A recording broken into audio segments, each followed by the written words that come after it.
Thanks all.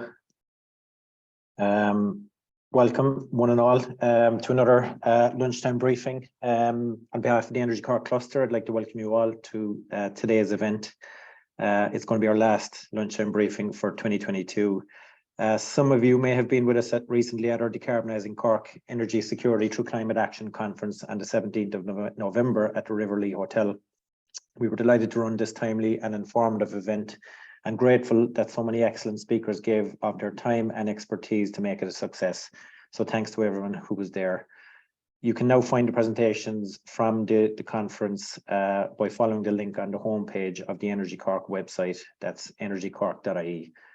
Today we're delighted to welcome our speaker from Mainstream Renewable Power, Una Brosnan, who has kindly agreed to speak on the topic of the race for global energy leadership.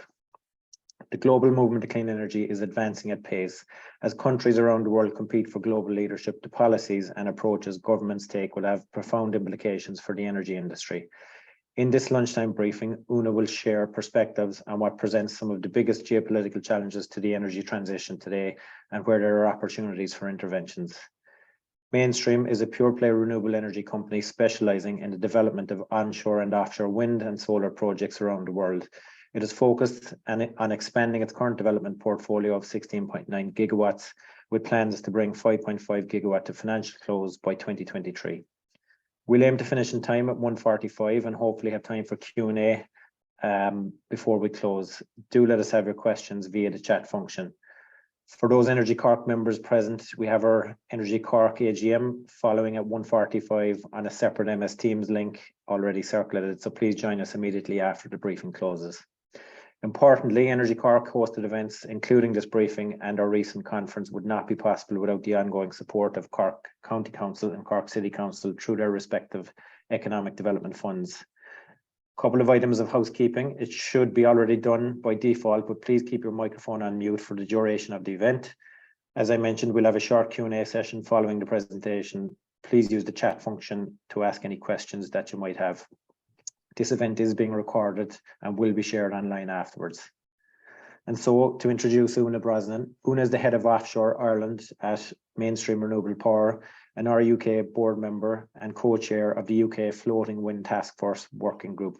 She is a chartered civil engineer with over 20 years industry experience, with the last 12 years immersed in renewable energy with global renewable energy experience extending across development and technology in both fixed and floating wind. Una, over to you. Thanks a million. Cheers, and thank you again for having me today. It's certainly an interesting environment at the minute in the energy sector, and I mean, I think we're all feeling it with the change in weather at the minute. So it's quite pointed that we're having this discussion just in the advance up to Christmas. I mean, the overall challenge and really the relevant issues are going back to the energy trilemma, and I think a lot of you will be familiar with this. And for those who are not, it's very much around CO2 reduction, which obviously this is linked heavily to climate change and a number of our objectives, both domestic and international, and obviously our obligations to the EU bloc as well. Key that we have sight on the prizes on these, whether they're 2030, 2040, 2050. Time is of the essence in making sure that we reach these. The other corner of the triangle is very much around the cost of energy, which is very topical at the minute, particularly around which the events in this unprecedented year have really escalated minds, and particularly it touched every corner of our societies around how important the cost is going to be around and the impact it's having on families today. And then around energy security, particularly again with the events in Ukraine, we're seeing how closely on how important it is to make sure that you get your energy mix right. You have a diverse source, but equally then going back to your supply chain, who is supplying us? How do we de-risk that? Making sure that we're not over dependent on a particular entity or a country in some cases. Outside of this, we're very much pushed on a number of other emergencies, which I suppose are kind of hangovers as well from the COVID side, very much on the commodity and the supply chain challenges. And we'll go into this in a little bit more detail, but even, between the energy trilemma and the commodities and the supply chain challenges, we really are very much in the perfect storm at the minute. But I think, you know, we need to have pointed efforts and make sure that we are looking at interventions which will de-risk us going into next year's winter in particular. I mean, we are looking at heavy impacts on families at the minute, and we need to make sure that we are very much versed and looking forward to next year as we go through the Christmas. So what I suppose my background is very much orientated around offshore wind, and that is an area I'd like to touch on today as a focus topic. I will dip into some of the geopolitical areas around that, but I'd like to give you a kind of a quick overview for those who are not familiar with offshore wind. Offshore wind is very much a crucial point in decarbonising Ireland's energy economy, and it's a pivotal point in combating that energy trilemma, looking at the cost reduction, the cost of energy and energy security, and really meeting our sustainability energy commitments. Ireland's in a fantastic opportunity, you know, position in Europe in particular. Some may see us as quite isolated on the extremities of Europe itself. However, there are opportunities here where we get absolutely perfect conditions around wind speeds. You know, these would be the envy of some of our global colleagues, particularly looking at offshore wind.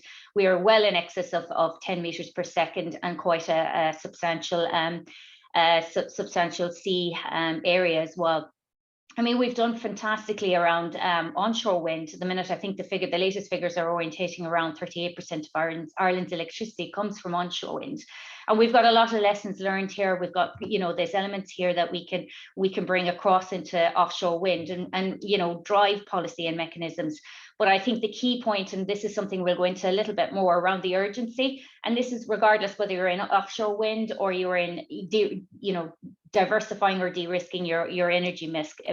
Urgency is key here, and making sure that we make informed and we are decisive in our interventions going forward. So from an energy security and decarbonisation perspective, offshore wind is potentially one of our strongest toolkit. Our arsenal is basically in our toolkits to combat climate change. It provides Ireland with capacity at scale, and I think that is pivotal. You know, this is something that can be developed. There's confidence, there's maturity in the technology, and we can strive very quickly to combat climate change and really hit not only on some of our targets, but equally bring down the CO2 emissions and decarbonise our wider industries.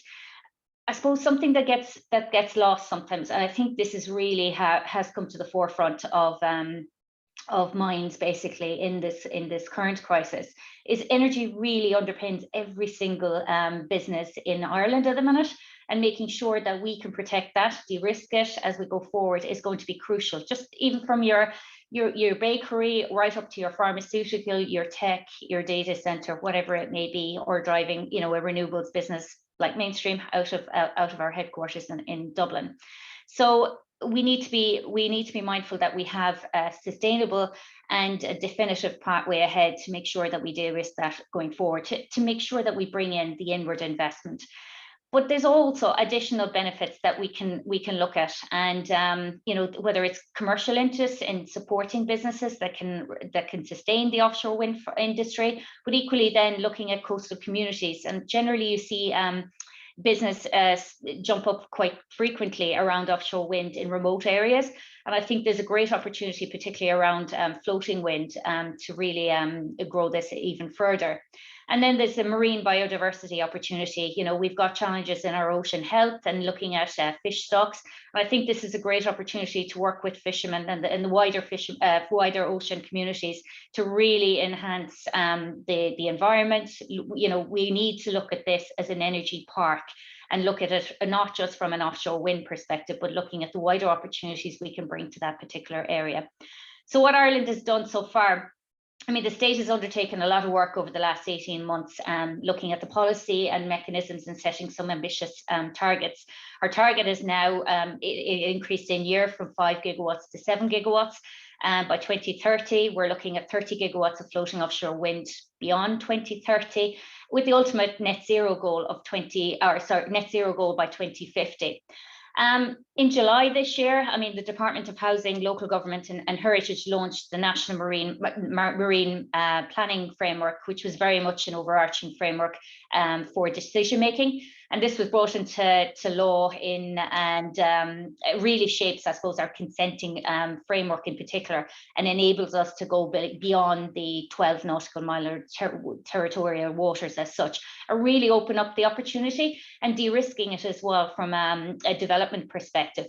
So I suppose just to touch on it, 2 areas of key legislation here. There was the marine area consent, which gives you the opportunity to develop in the area, and then the environmental assessment, which will enable you to go forward for planning permission as such.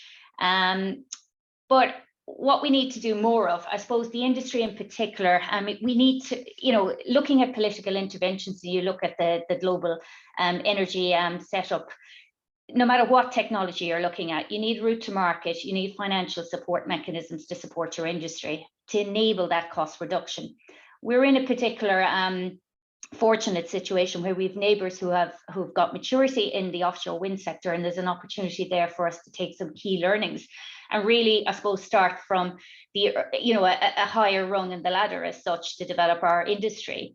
But what is required is very much an urgency and a commitment to policy, and making sure that you don't have flip-flopping within your policy mechanisms.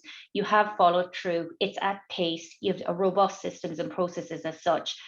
Driving resourcing within your departments. These are key. But I mean, we're working in a very, a very tense and, I suppose, unprecedented political environment as well. So we not only have to take into consideration our domestic relations, but equally the international obligations as well, and some of the obligations we have into Europe to support the energy bloc and making sure that we can enable them, or as a bloc, we contribute to those challenges in de-risking the energy situation as well, wider for Europe. I suppose the investment as well, making sure that we have consistency to make sure that we have commitments. Supply chain and investors then can come in and invest in our ports or supply chain, attraction of inward investors, looking at, particularly, I suppose, looking at a global market at the minute. We're really challenged with the cost of capital, inflation, looking at supply chains and how we de-risk them. I'll dwell a little. Obviously, we've seen inflation absolutely go through the roof this year, and this is really having key impacts on development and investment decisions, and this is something we really need to be mindful of. And here is where I think some of the key interjections or interventions as such need to be made, and do our best to see if we can bring down that inflation, and particularly the cost of capital, because that puts restrictions on how much we can invest into particular areas, how we go after projects, how we develop. And one of the most pertinent ones is around supply chain at the minute, and we really need to get behind our supply chain. Obviously, with the cost reduction in offshore wind in particular, you've seen, it's almost been our Achilles heel as such. We've been successful in getting the costs down. We've seen contracts for difference in the UK, and well below £40 per megawatt. You've seen very competitive bids in Europe as well. So, this is really getting on the global profile as such. And you've seen a market such as the US right now, and the commitments the Biden administration has made to offshore wind, or to energy in general, to decarbonize and, I suppose, support the climate change obligations it's made at various COPs. So this is really bringing pressure within our supply chains and our investment bodies as well. And I mean, what we need to do in Ireland in particular, and I think this is a really key intervention that we need to look at over the next year, is making ourselves relevant. And how do we make sure that Ireland stands out? And Ireland is there supporting from a supply chain. We grow our own, we bring the best learning, looking at partnerships, collaborations across jurisdictions in particular to strengthen those profiles, and making sure that we've got the best knowledge and expertise to execute the projects as such.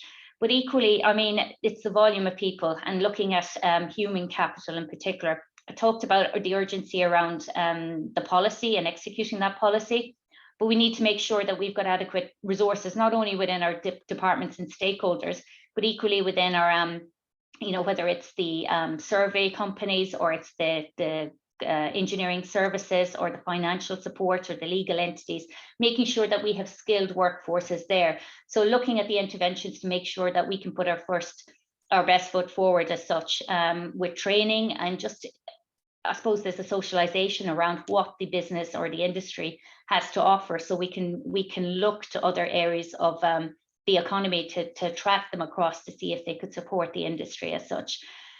Some wider food for thought, floating wind in particular. I mean, floating wind is at the cusp of commercialization. I will admit, I am quite party to this. This is kind of my hobby topic over the last few years. But I do think there's a real opportunity, particularly in this challenging political environment. And this is one where, when you look at offshore wind and you look at fixed bottom in particular, you associate it with very heavy lift vessels. And there's only a limited amount of them in the global market. And with the global market escalating, particularly in offshore wind, but equally in the likes of offshore gas or in decommissioning in particular, you are seeing challenges on actually competing for this. I mean, you saw in year, you would have seen probably a pretty large heavy lift vessel off the coast of Cork in particular, looking at the decommissioning of the Kinsale gas field there. You know, those are the caliber of vessels that need to be secured for fixed bottom. And absolutely, you know, we need, again, go back to the relevance point, we need to make sure that we have confidence in our pipeline, confidence in when we're going to do this, so we can attract those vessels and secure the slots that we require to get them in. These are very difficult, they're very costly. You could be looking at anything from $500,000 upwards a day to secure some of these vessels, so they are going to be pivotal. And bringing it back to floating wind, the opportunity is here that, you know, within our phase 2 and our follow-on projects, we really need to incorporate some element of floating wind here, so we can get our supply chain and our infrastructure up to speed, so we can support this industry, because this is one that de-risks it from an installation perspective. It diversifies the supply chain that was required to support the industry and grow the industry within Ireland. One area, I suppose, which I would like to highlight is the Celtic Sea. In the UK side of the waters, there's 4 gigawatts, which will be auctioned next year.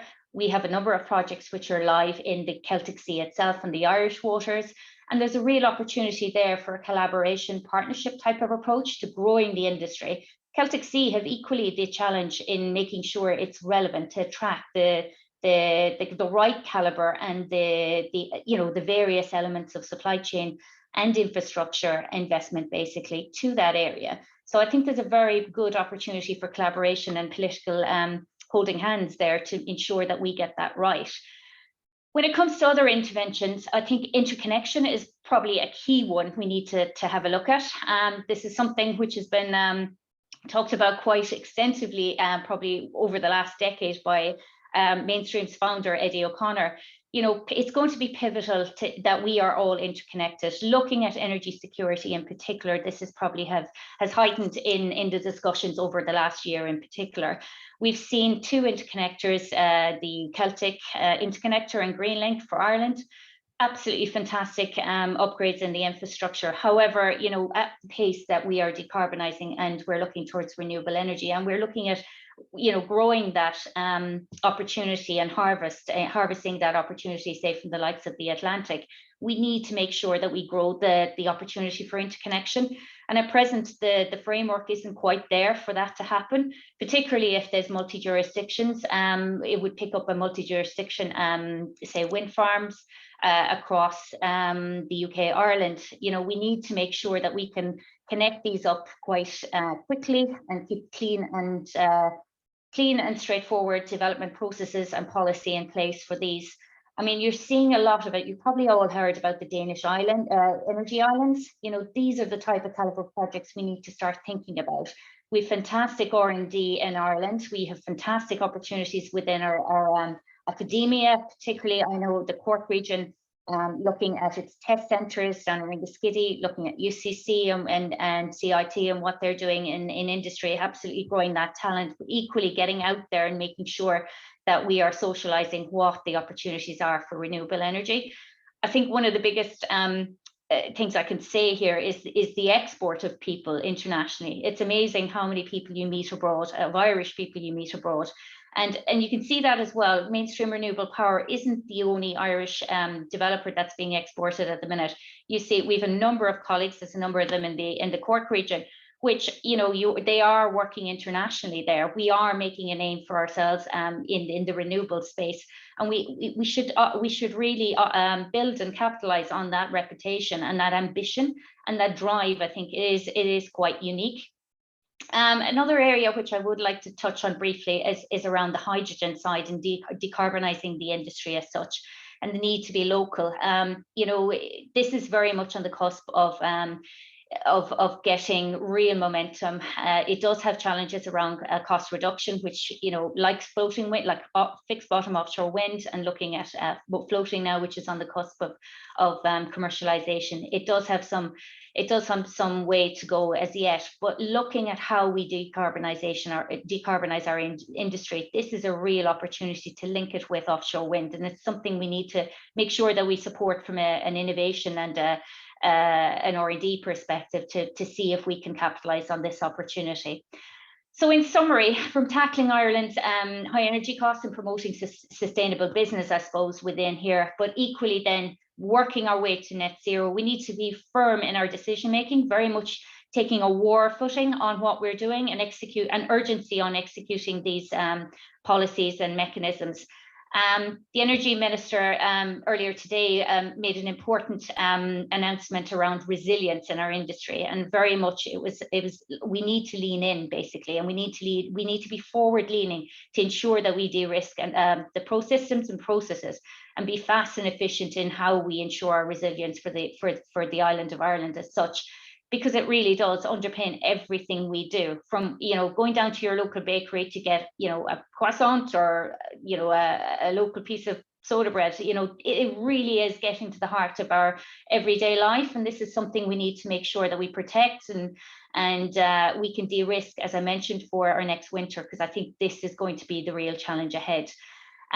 We need, as I kept on plugging, we really need to support our technology and innovation, and looking at supply chain investment, and really looking at developing a forward-looking roadmap to how we channel this towards 2030, 2040, 2050 as such. Looking broader, I suppose, into Europe, I mean, you're seeing a number of geopolitical challenges there. The political environment is exceptionally tense in areas like Germany, which obviously had very, very close ties into Russia, and obviously linked heavily by the Nord Stream 1 and 2 pipelines. You know, they are working very hard, but it's going to be an exceptionally difficult period ahead. It's not just going to be, again, this winter. This is going to be a longer period in how they de-risk and diversify their portfolio and their supply chain. Equally, then you're looking towards the likes of France, and France is heavily influenced by its nuclear industry, and unfortunately, it's been hit by a lot of maintenance issues. And I think in the last couple of weeks, we've seen up to 50% of the nuclear plant has been down on maintenance, and you know, some of this has also been challenged from a supply chain perspective. You know, it hasn't been able to get the people, or it hasn't been able to get the materials in at adequate time and pace, and this is a real challenge. But you've seen, I suppose, there is links and interconnections between, you know, France and its various European colleagues, but equally with the UK, and this has been pivotal in making sure that we can de-risk the Europe as such, and make sure that we can help each other out here. But you know, the challenges can't all be overcome. We're very lucky we've had a very mild winter so far, but this is something that requires the urgency. We need to make sure that our government, in particular the Irish government, makes inroads in some of the policy and mechanisms we have, and making sure that we push our development timelines around renewable energy in particular. So I might leave you there. I hope that provides a snapshot of how offshore wind offers a tremendous opportunity for Ireland to move away from, you know, a carbon dependent economy as such, but it touching on some of the geopolitical areas, particularly around supply chain, and looking at the policies and how we need to work together, not just from a domestic perspective, but from an international perspective, because ultimately the benefits will touch each of us. So maybe I'll go back for thanks. some questions, if that would be Yeah, okay. super. Thanks a million, Una. So yeah, look, just a reminder there to everyone, obviously, pop your questions in the chat. I suppose there's a few coming in there, but Una, maybe to kick off and just taking it back to, we had our annual conference a couple of weeks ago and had a panel on renewable energy development, opportunities, obviously, and then obviously the negative side, which is the attrition, the slow pace, the difficulties for commercial entities, obviously, to stay the course in a market like Ireland. And, you know, the title of your talk is very apt, the race for global energy leadership. That is exactly what it is. And the US has been a sleeping giant when it comes to climate action, but they are getting their crap together. And as we know, when they move, they move. Yeah. What they will do is they will suck resources from every other part of the world. They'll suck investment. And you've rightly alluded to a lot of the constraints we have on that front. So for somewhere like Ireland, you know, you're a global renewable energy developer. What can and should and does Ireland need to do to ensure we stay relevant and can actually work towards achieving our own targets when you have markets like that really stepping up and starting to move? Yeah, I mean, it's the biggest challenge we have, and we're not alone in this, and we're coming from behind because of the delay in some of our policy and mechanisms in development.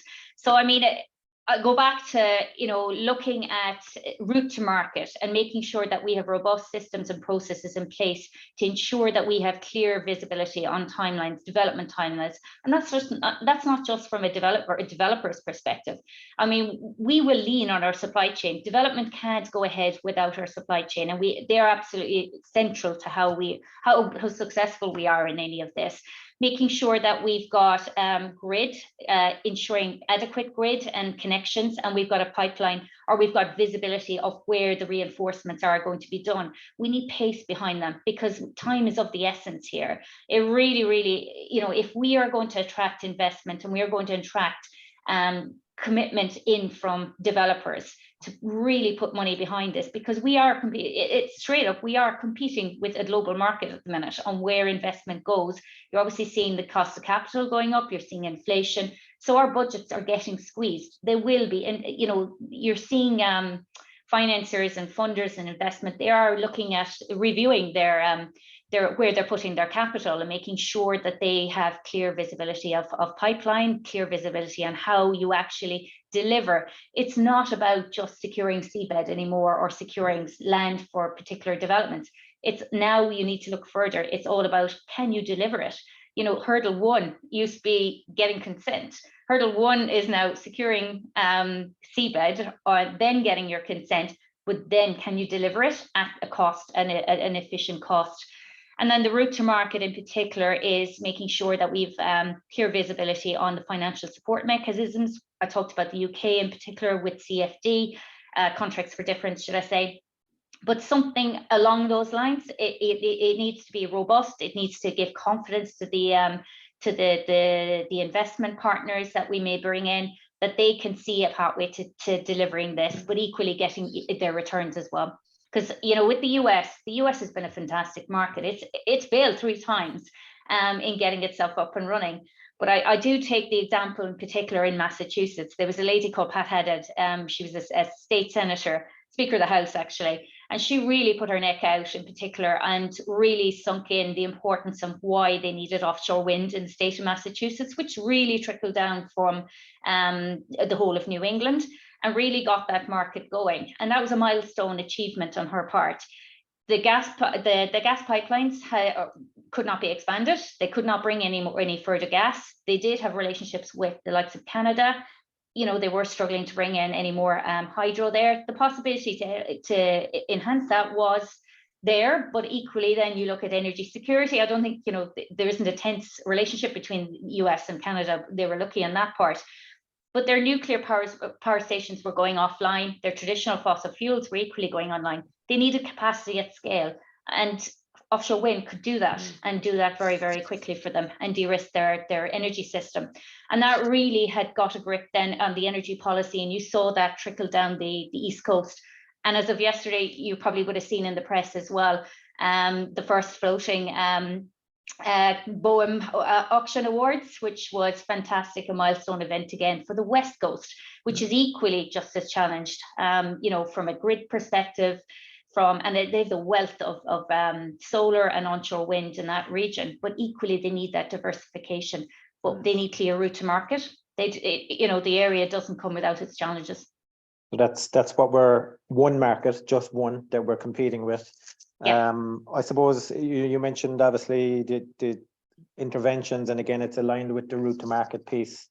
You know, the pace at which things move, the depth of our resource is enormous relative to how much we can use, obviously, as a country and an island grid primarily. But in order to fully harness, or at least go a reasonable way to harnessing our offshore potential in particular, you mentioned interconnection obviously is critical, and storage, in particular green hydrogen, critical. But the pace at which we move, so how do we speed it up so that we can capture the potential and actually be a net exporter of energy? Absolutely. And I think this comes down to supply chain. Obviously the developers have been working very hard with the various stakeholders and making sure that we can bring in the learnings from mature markets, and you get visibility and support our departments. You know, we recognize they are resource constraints. They may not have previous experience of working in an offshore environment. You know, that comes, I transitioned across from the infrastructure side. I had to go back and learn it from first principles, and we fully appreciate that, and here to support any stakeholder and supply chain member who would like to transition across. But we need to make sure that we get the resources in behind them. I think there's a great opportunity from a digital perspective that, you know, particularly with obviously all the digital stakeholders here in the East Coast, in particular in Dublin, you know, how do we bring them into the mix? And we have a human capital. There's no hiding from that. We do have a human capital issue here. We are limited in what we can do. But if we could bring in resources and expertise from the digital side and see if we could, you know, if we can automate some of this.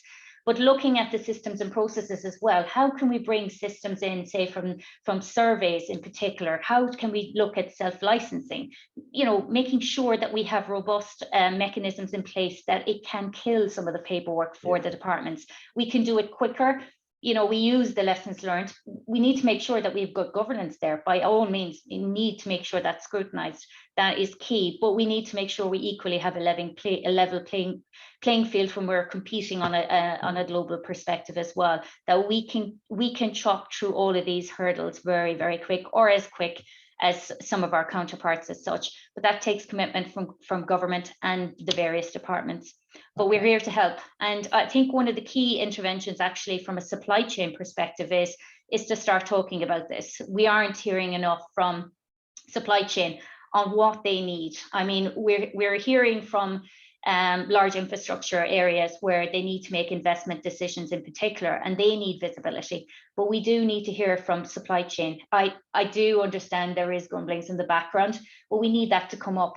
Let the ministers know, let your local you know, political advisors or local constituency offices know the importance of what you want to do, how you want to do it, where the jobs are going to be. Because at the end of the day, and this is something which was I learned very heavily when we were lobbying floating wind into the Westminster in particular. It comes down to the business case at the end of the day. You know, we can sing from hearts and minds and absolutely get behind this, but we need to make that business case into your Treasury Department, your Finance Department.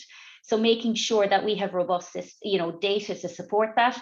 We have visibility of the supply chain and the developers and the various infrastructure bodies that can bring that contribution into the economy as well. Equally, we could compete with the tech and the pharmaceutical, but we do need pace and we need clear decision making on this one. Okay, thanks for that, Una. So look, I'm going to go to the chat for some of the questions that have been coming in. One from Colette Finn, just looking at Danish energy islands. Is there potential for that here? I think there is. Obviously, they're a huge infrastructure project as such, but I think, you know, looking at, say, the proximity with the UK and France, I think there's an opportunity there. If you were looking at, say, the likes of green hydrogen as well, looking at, you know, we've a lot of shipping traffic which passes off the bottom of our south coast. You know, looking at that, how could we capitalize on that? It might maybe it actually may help the European bloc that some of the vessels didn't need to go in to top up, maybe from a marine perspective. There's a lot of stuff here. I think there's opportunity, but we need to get our heads down. We need to get the basics right first, though. You know, to get those you know, early development projects off the ground before we get the confidence. Because I think if you don't have that confidence and early foundation, you won't have the credibility to bring the investment or the backers over for an energy island, unfortunately. Okay, thank you. One from Thomas: how can we integrate, and it's a more general one, how can we integrate 15 gigawatts of wind energy to help decarbonize existing Irish industry? So that's, I suppose, looking inwards as opposed to net exporter. Yeah, I mean, the first point I'll talk about is grid, making sure I'll keep harping that. And I think any developer, no matter where you go, will talk about strengthening grid and making sure that we have robust roadway or pathways basically to distribute the energy. 15 gigawatts is a lot. So, you know, you will be looking at going into heavy demand centres, the likes of maybe the Shannon Estuary. There's a number of obviously the cement, the aviation, there's the ports, the likes of Money Point. You know, that's just one area. Looking at the Cork Harbour area as well, there's opportunities there. And I'm working your way around. Obviously, you've got a huge demand centre in Dublin as well. But equally, then looking further north as well, you know, into is there a link into Northern Ireland? Obviously, we're working on a one electricity system here as well, so we need to be mindful of that. But I think the height of it here is strengthening the grid, but equally then investing in alternative fuels, whether it's green hydrogen or it's ammonia. We need to start looking at how we can bring that into our system. But there's a lot of work that needs to be done with industry as well, because they are trying to get their heads around how best they do this. It's, you know, there's a lot. For even, say, a cement industry, do they go electric? Do they go green carbon? You know, those are the types of questions and I suppose business cases that are being put together right across the globe at the minute, how best they can hit these decarbonisation targets. Yeah.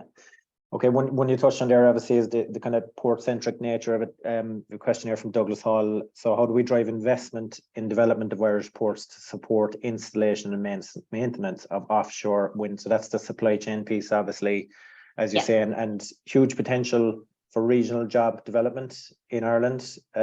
So yeah, throw that one over to you. Yeah, I mean, it's a chicken and an egg with the ports in particular. And I really liked what there was a study done around Shannon Foynes recently. And I think, again, you know, that port facility is very much looking at the business case and how we do it. They need confidence before they make some heavy investments that the pipeline is there.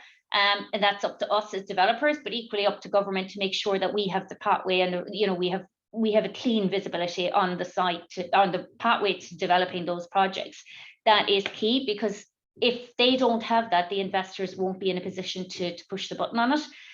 Similar to us, if we don't have our business case in place for our wind farm and we don't have a clean route to delivering that wind farm with a robust supply chain, we equally wouldn't get our investment. So it's quite similar and drawing the synergies there.